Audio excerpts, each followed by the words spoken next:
biggest factor in my life was when I got my first set of black eyes at 14. It happened in a mall parking lot.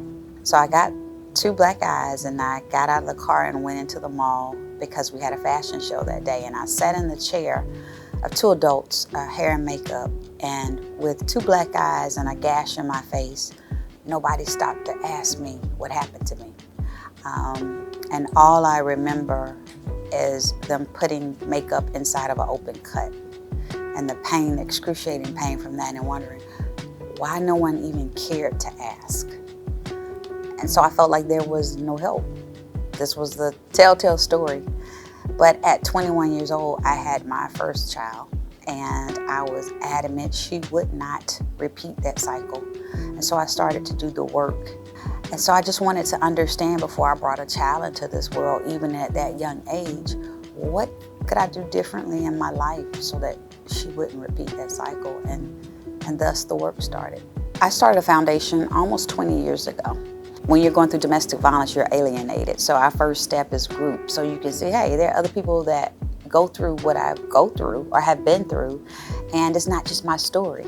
The biggest thing about domestic violence is that abuser constantly tells you you're alienated and nobody cares.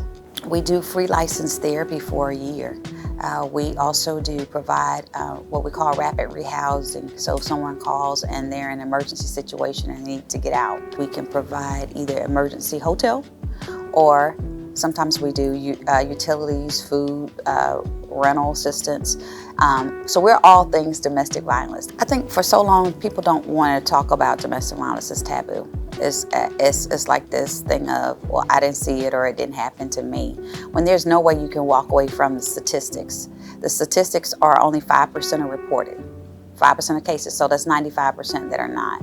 When you have 1 out of 4 women, 1 out of 7 males, but let's bring in that other 95%, the real statistics are more like 1 out of 2 women, 1 out of 4 males. It is the #1 issue on college campuses. It's the #1 issue in the LGBTQ plus community. You're seeing rising numbers in elderly abuse, even down to long-term illnesses like cancer and AIDS. So to have a mayor now that is drawing more attention to domestic violence, so it's an easier conversation, is actually phenomenal. So I appreciate Mayor Dickens for bringing a highlight to the issue, wanting the city and people to understand what's happening, and let's do something about it.